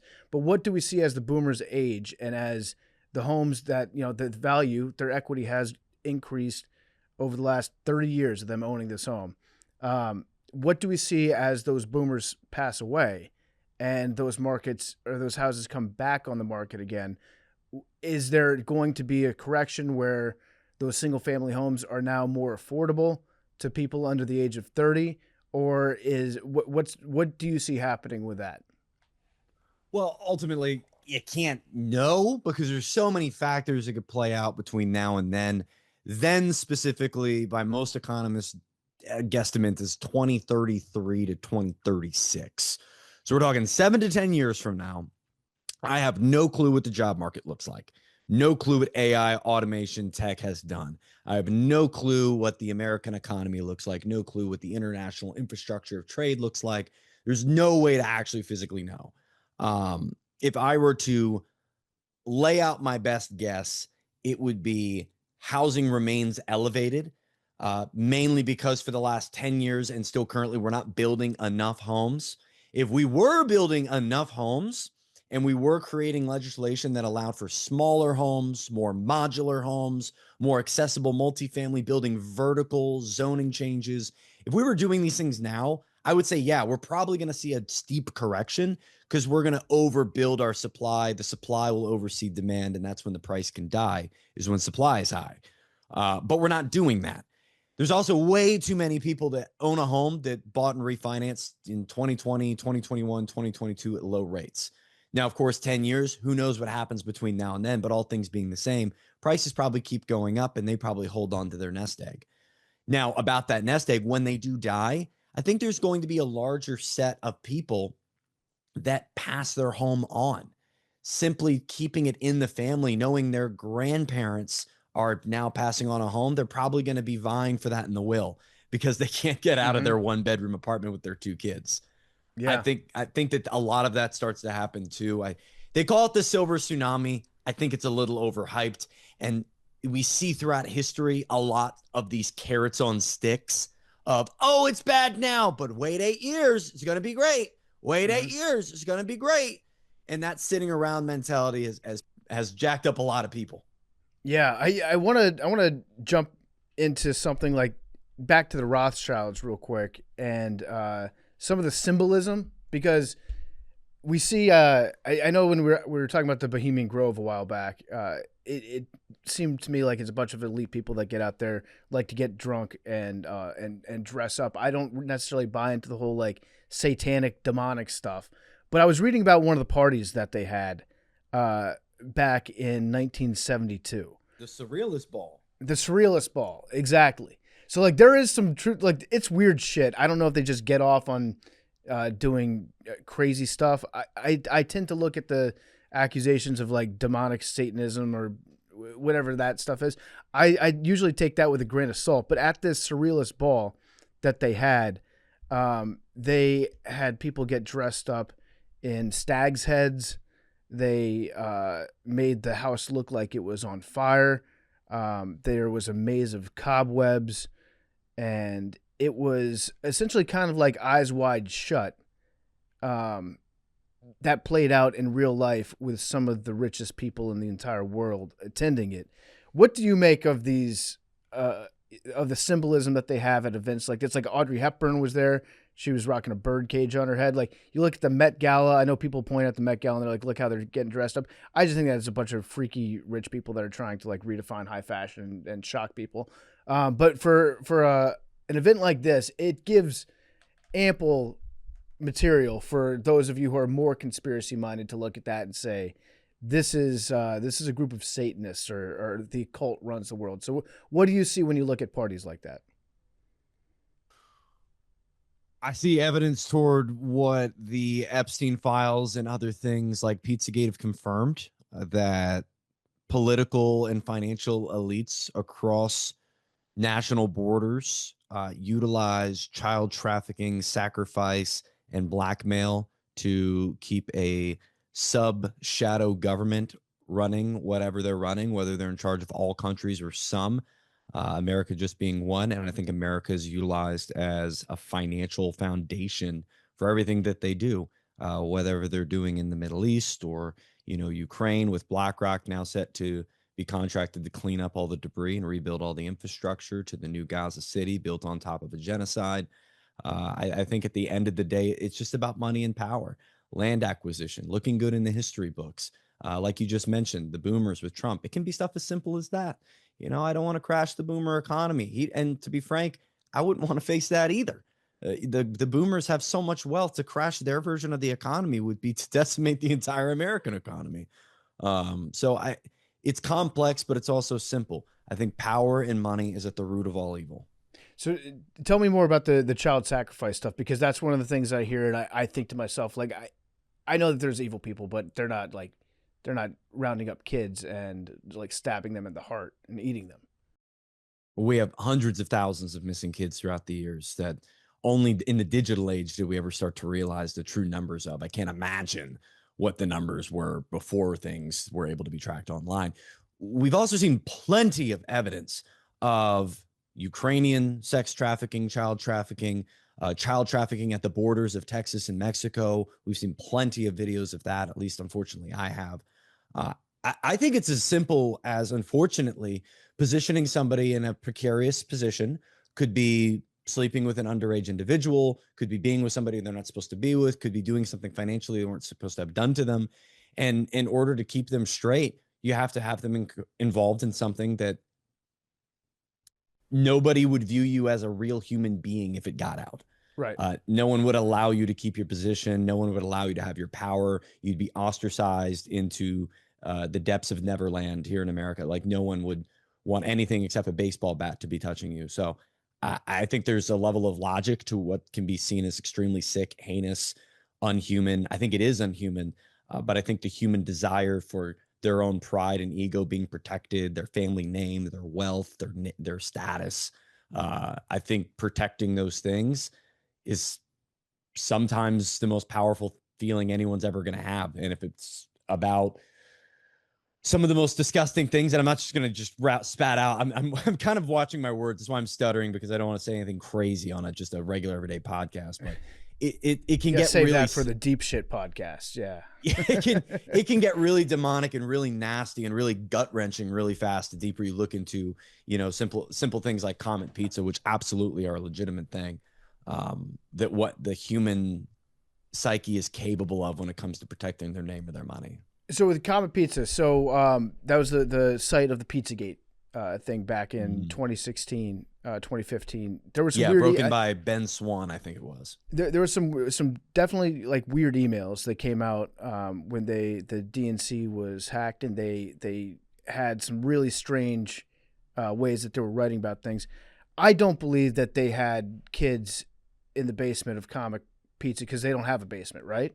Sure, I don't believe they did. No. So I find it very hard to believe that there were kids that were like inside this pizza restaurant that like Hillary Clinton would stop by and they'd be like, "Here's your child." Like that to me seems like beyond the pale for as listen, I'm not a Hillary Clinton fan either, by no means. I've never been a fan of hers, especially like when she voted in favor of the Iraq War. To give President Bush like carte blanche, go ahead, do whatever. At that point, I said, I'm never voting for this woman, no matter what happens. Like, I'm not a fan of hers, but I don't think that she was running a child trafficking operation out of Comet Ping Pong and Pizza. Could be right. I have no clue. I know enough to know enough at this point to know that there's evil that's running the infrastructure of what is known as America. And that's enough for me. The details of how grim and how disgusting and how vile and dark it goes, I'm sure it goes as far as I would be willing to look or listen to. But the fact is, I can see that the economy has been ripped out from under the middle class. It seems to be systemic. It seems to be strategic. And it seems to only be at the behest of Zionist billionaires, both foreign and abroad. Whoever was diddling whoever in whatever's basement, whether it was a Comet Pizza or an Epstein Island, I think that anybody who's associated with that should be found with nooses around their neck in Washington, D.C. Outside of that, I don't know what party I would align with other than by saying we need to scrape evil out of this country. And it starts in D.C., where it's most prevalent. On that, we can agree. Now, when it comes to other countries in the world, are there other countries that you think are, I don't want to say like immune to what's happening right now, but are there countries that are handling the modern economy in a more fair way towards their own citizens, and they don't see that? What are the ones that you see less of the wealth gap? Well, Japan right now, Japan's been the world's ATM for a while, and now they're starting to nationalize. They went through the silent decade since the 90s, and this is a really probably going to be a promising recovery act for them in the next coming decades. Real life short-term pain for long-term gain. You see Iceland. Iceland was one of the countries that is seeing the smallest amount of wealth gap transfer. And it's largely because after the 2008 great financial crisis, they did not allow any of their banks or financial institutions to be bailed out. They let them all collapse, and they let the system kind of restructure itself. Other ones that are doing things differently, El Salvador. El Salvador has been punishing crime left and right. Go figure. You jail political corrupt officials and you kill off murderers and gang leaders, you end up with less crime and a better government. They're doing it pretty well, and I think that their assets have increased in value nearly 100%, especially in land value. So I think there's other countries that are doing it differently. Of course, China does it extremely differently than ours. They're having a housing market crash, but their businesses are staying afloat. The European Union is largely at our behest with whatever the dollar's doing. They're facing large immigration problems because of the wars in the last couple decades. Everyone does it a little differently, but the one key item is nearly every major economy is connected to a Rothschild style central bank and or at the very least the dollar. And as the dollar inflates, so too does their currency. So a lot of the issues are kind of blanketed across the country or across the world because of us. One thing question I have. Oh, go ahead, BG. Go. I was just gonna say one thing I've noticed, and it's more through the lens of sports and how different societies like look at sports and sports ownership. The European countries they put like the fear of God in their sports owners. Like if they have a soccer team that's talking about like leaving to join a super league, or if they raise ticket prices by, like 10%, they will riot and they will like make the ownership step back and be like, oh, okay, our bad. Sorry about that. In the United States, they'll move a team at the drop of a hat and say like tough shit. And the fans will kind of like sit down, just take it, because that's what kind of we're conditioned to do. Do you see something inherent about the United States that makes it harder to push back against wealth disparity and power being consolidated at the top as opposed to over in Europe? Yeah, two immediate ones. I think it's a great example, but two immediate ones. One, geography, and two, the military. I don't think that there's any soccer team that possesses a military force that's comparable to the U.S. military industrial complex.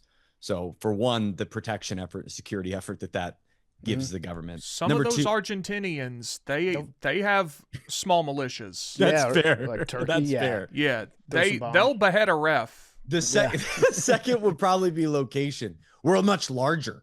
We're a humongous country. To get everybody from North, South Dakota, California, Texas, Missouri, all into DC for a weekend for a protest is very difficult. Yeah. Whereas a soccer club might be kind of more subjected to a 25-mile, 40-mile radius.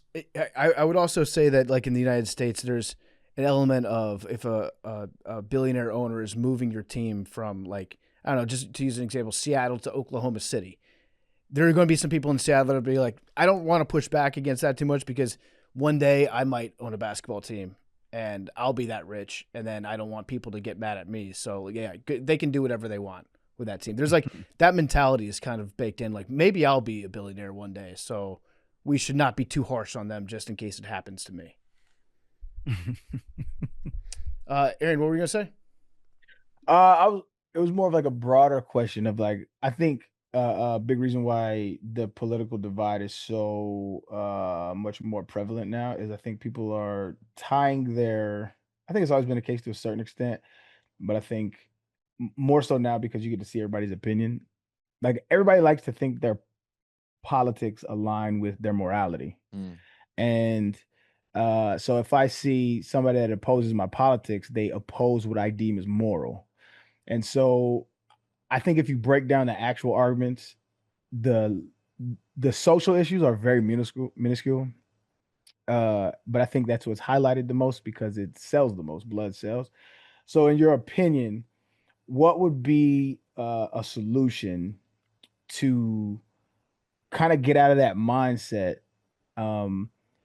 Because, okay, let's say if I think a worker co-op is the way to save a community, but you think a privatized business is, like, but I think you're evil for it, right? And you think I'm evil for it. Like, what's the biggest way to bridge that gap to where it's like, I think at the end of the day, the majority of people, there's a small subset of people that I do think like causing harm to people, but I think the way our politics have been broadcasted and marketed to each other is they want to see you do bad, and so do they, and that is, and there are some cases where there's just irreconcilable differences, like abortion. Like, there's two sides that are never going to see the same side on that until there's some kind of magic science wand that says this is the actual fact. But as far as the majority of the issues, is there anything you see that can reconcile those two ideologies, saying maybe they don't want the bad that you think that they do? That's a great question. I feel very underqualified to answer it. Man, I think it starts with what Michael Jackson said. I think it starts with a man in the mirror. I think that most rooms feel the way they do when we walk in them because we're in them, not because somebody else was in them before us. Like, we blame a lot of what we internally feel or what we see in the world on that's just how we see the world. And when somebody views it, like you said, differently than us, it's like you're attacking my identity.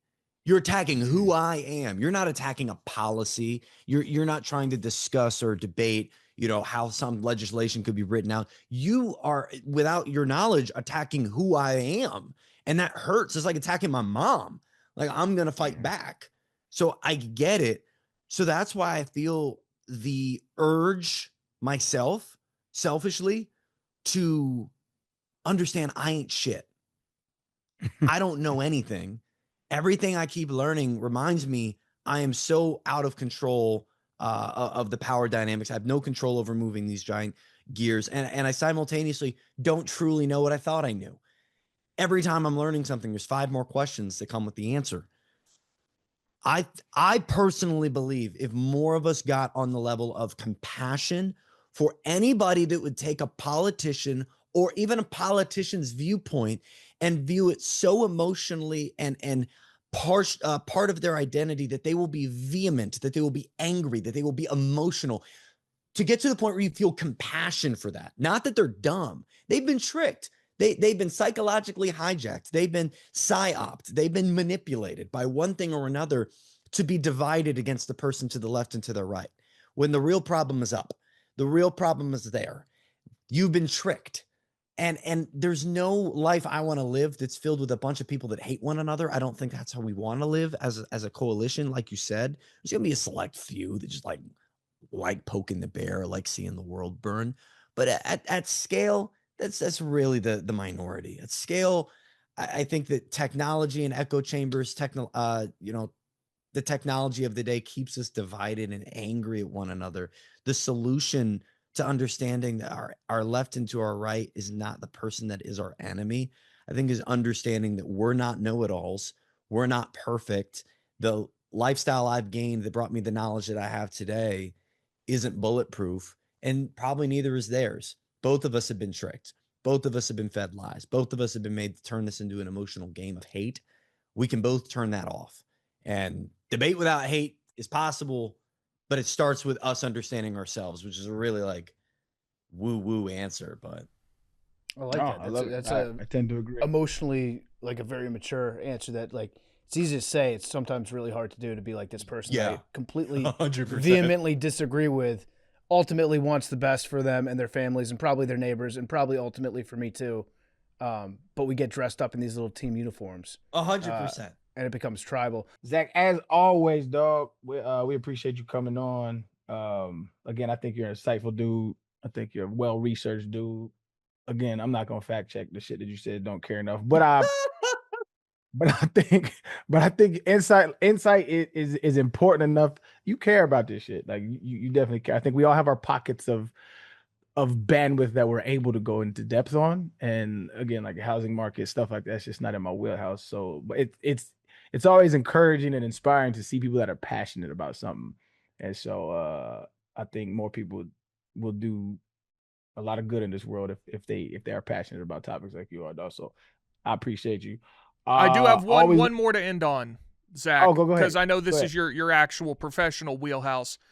Say you knew someone who was getting married like next week, and they wanted to buy a house at some point, but they were seeing some things that there are some trends that maybe the prices have gone up so much that they're suppressing the demand. So then there could be a little bit of a crash coming, but it sounded like you think that might not be true. What would you say about that? I don't believe so. No. The simplest way I would put it is the financing of how people bought homes within the last 5-10 years is completely different than like a pre-2008. So whenever you're comparing apples to apples between, this market looks really similar to like before 2008, it's like comparing apples and pine cones. The banking industry was different. Who could get a job was different. The labor market in and of itself was different. And who is buying is different. We have about 40% of homes owned by people that don't have mortgages, and a third of homes being purchased are being purchased by investors. So nothing's going to force them to panic sell for 40% less than what it's worth. I think American dirt has gone up in value significantly. The big thing I would tell you, dude, is it's really going to be about sustainability of the home for whoever you're asking for. If it's a new construction home, I just don't think it lasts 5 to 6 years without causing you a lot of financial headaches. And if you are able to find a home that's resale, being sold by a normal everyday person that's built in the 50s to 70s, I would give it an opportunity, because I don't think prices will come down. I think we could money print ourselves into asset inflation, but that money printing will simultaneously lower rates and you could refi. I don't subscribe to the housing market crashing. It's only happened twice in our nation's history, and they were about 80 years apart. So I don't think the next one's going to come 20 years from the last one. Got it.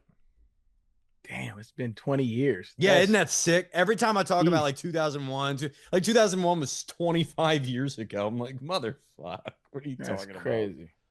Time keep on ticking. How old are man. you? 32. I was in Okay. Yeah. first grade, 9/11. You were just Damn. talking like you look like you're about 32. You were talking like you were way older. I was. No, I've studied like the history enough, I guess, to feel like financially I know a lot about those realms. But then the thing about the economy is so socio-economical. Like the best example is a tweet can move markets. So there's a level of depth. There's a level of depth I'm never gonna have because I didn't live during those eras that I wish I could gain. Yo, a tweet can move markets. It Yeah. does. It moves it by No, trillions. you're not wrong. It's No, you're not wrong. crazy. I'm just laughing at the state that we're in. It's, It's insane. dog. I miss when Obama riding a bike with a helmet was the headline of the week. I really miss those days. Can't forget the tan suit. That shit was big time. Oh, the big tan suit. He The had a tan controversies suit, used to be chiller, even during Bush's era. It's like 9/11. It's Yeah. like, what's up? I'll take care of it. But how's the golf game going, brother? It's good now. It's trending, man. Playing really good golf. Finally got, and as soon as I say this, I know I'm gonna fuck it up, but finally got my driver in a place where I'm happy with it, where I can control my misses, where it's like I know where my miss is going to be, and I can plan for that in a shaky, or I can take my 3-wood and swing away on a tight fairway or where there's a lot of trouble. So it's trending. It's a short game. This is what they say, like when you're a 5, it's like the difference between 5 and scratch is vast, and it's the short game, and I can see it. Like I'm getting opportunities at pars and birdies, but it's a 15-foot putt is vastly different than a 4-foot putt. Right. And Yeah, I can see that. yeah. Damn. Yeah. I'm so far from How, that. well, I mean, you got like real shit to do. I'm retired and I podcast, so yeah. Don't don't beat yourself up, dog. This is Yeah, I know, dog. I talk with Luke Kwan. Nope. yeah. Of Oh course. man, I No. can't believe you didn't bring this up 10 Do we minutes ever? ago. Oh my god. Oh yeah, So Luke and PFT were teammates at the Internet Invitational a while back, and Luke didn't show up for his tea time. He overslept. it was for that tea time. So, Yeah. God, I remember that. Yeah. It's super unapologetic. PFT's not a fan of his. Yeah. You know what's crazy? The hot take. I think he got a bad rap because of that. So people hate him for it, and it's like, yeah, he could have been a little bit more apologetic, but he a good dude. Yeah, he like, kind of acted like an asshole after. At least from what Yeah. I saw. Yeah. Well, I think he was apologetic, but I think on camera he wasn't that apologetic, which led a wave of hate to come his way. But I think he's a good dude. Because I followed him all before that, and then after that, and it's like you can tell it really affected his. People was on it. People was on his bumper, man. But go ahead. You said you were talking to Luke Kwan. No, just about how jealous I am that he golfs as a creator. Like that's how he makes his money is golfing. He was trying That's to got to be one of he the was best trying to give me jobs. advice on stuff, and I'm like, dog, I don't got the time. Like golf content creation takes so much time. Yeah, it's a job. That would be a job, and that's why I don't know if I would want to do that. Like it would be fun, but then anything that eventually turns into a job, you kind of end up like detesting. So I don't know if I would want like a fun hobby that I have like that I would have developed any kind of disdain for. I don't know. So if they offered you a tour card, you just say, "Nah, I can't do this. This is for the love of the game." I don't know. It's an interesting question. I mean, I honestly, dog, like, cause like my competitive drive would kick in, then it would become something that I do on a daily basis, Yeah. and then it's like I have a training regimen that I used to do when I played in the league. It's wake up at 5 o'clock in the morning, it's get a workout in, get your short game in. I would develop a whole blueprint where my life would revolve around that. And if there's one thing I hate in my post retirement is deadlines and people telling me what I have to do. And I gotta do you this. of all people have seen it at the highest level of I'm sure the preparation is what 80-85% of what you're doing. Yeah, I mean it's even more so for football because like basketball there's 82 games, baseball 100 and whatever there is, and football you play 16 times. I think it's now 17, and it's like you don't get to play that much football. It's majority just you and yourself in the gym or a hill or a track or something. It's just constant preparation, very little game time. That's fair. All right, guys, quick question. How are my Shady Rays basically the same quality as the $200 sunglasses I used to buy? And I'm not exaggerating. They feel every bit as premium as the expensive brands I've owned. Meanwhile, I'm wearing Shady Rays to the lake, on the boat, at the game, or on the job site because if I drop them in the ocean, knock them off a deck, sit on them day one, they will replace them. And here's the crazy part. They're actually premium. Polarized lenses that cut glare hard, super clear optics, durable frames with solid hinges. Clean, classic styles that look sharp without trying too hard. If you're outside, on the water, in the sun, or driving every day, you need shades that actually perform. Go to ShadyRays.com, grab a pair, and get sunglasses with lost and broken protection. We've teamed up with Shady Rays to bring you an exclusive offer. Head to ShadyRays.com and use code MACRO for 50% off 2 or more polarized sunglasses. Try for yourself the shades rated 5 stars by over 300,000 people. As always, we appreciate Zach for coming on. It's always an interesting cat to talk to, man. Don't know if I believe 100% of what he says, but I think he's very well researched and he has his tentacles on a lot. That's a lot of information to hold. He's one of my favorites we've ever had. Yeah, he's good. So he's gonna continue to be a recurring guest anytime the topic permits because it's good, interesting conversation every time he come on, man. But as always, we appreciate y'all. Love y'all. Can't wait to continue to rock, man. Next week we back. Oh, I'm in town next week. Yeah. You Not won't- for the Yeah. show. Not Not for for the the shows. episodes, but but for a bigger Yeah. thing, a wedding. Wow. What's the big thing? The wedding. Oh shit! Yeah, I was like the And golf golf. videos. And Yeah, golf. why We y'all will doing be that? we will be filming a golf video, also the wedding. Baseball game if you're coming. I'll pull up. What the when's the hold on. First of all, what's the dress code? So that is there a dress code?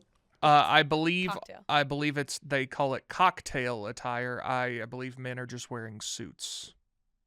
Okay, yeah. I ain't But gonna you disrespect your lady no, wedding. well, you have prior authorization to do whatever you want, I think. Yeah, no, I'm gonna look nice, but I'm not gonna, you know what I'm saying? I'm not gonna disrespect your lady wedding, though. I'm gonna look nice, though. I'm gonna pull up. I thought you said you had like some crazy fit you were gonna wear. yeah, the thing you always wear. I forget Yeah, what it's called. the the cape. 2-piece Yeah. set. Not a kimono. Oh, the Indian joint. Yeah. Yeah, I don't know what that is. I'll see. Dudes will be I'll wearing I'll suits and women will be wearing dresses. If I could pull up in a suit too. You never I know. don't Yeah, care. So I'm gonna look nice. I'm gonna look nice for you, dog. All right. Don't worry about it. We should Yeah. pregame your wedding. Oh. Not you, I but mean, I'll be us. busy. Yeah, but like Yeah. us. Oh yeah, I'm gonna be 3 sheets, dog. Yeah. Absolutely. Yeah. Are you staying till the end? Yeah, that's what I'm there for. I don't got shit else to do. Yeah, I it's gonna be a party. I'm told. Yeah, I'm pulling up. Pull up. I don't got think no the extracurricular.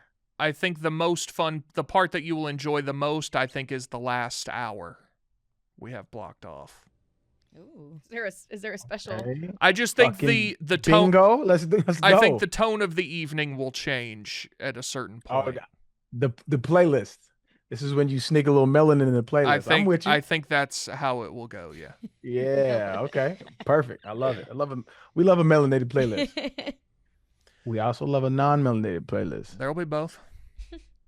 There will be a I'm range a of fan of both. melanin at the wedding playlist. Am I the only brother gonna be there? Yes, we thought we had one other. This was discussed. Well, yeah, because there were originally 2. It did turn out to just be 1. Damn, not the token. God damn. All right, I'm gonna represent. Jesus, Big T. There was supposed to be 2. Damn. Couldn't make I it. love how you just knew the answer. Like, yeah, we talked about this, man. I mean, well, it was. I mean, even at 2, it was. But at least then. But yeah, it's just you. I appreciate the invite, man. What can I say? Of course. It's a big role you're playing here. Yeah. Yeah. Big roll, dog. I'm gonna have to pull up. You know, I'm gonna bring the Black and Miles. I'm gonna bring all of that. You know. I mean, you could be a groomsman, you could be an officiant, you could be the token black guy. It's like a whole world of things you can do there.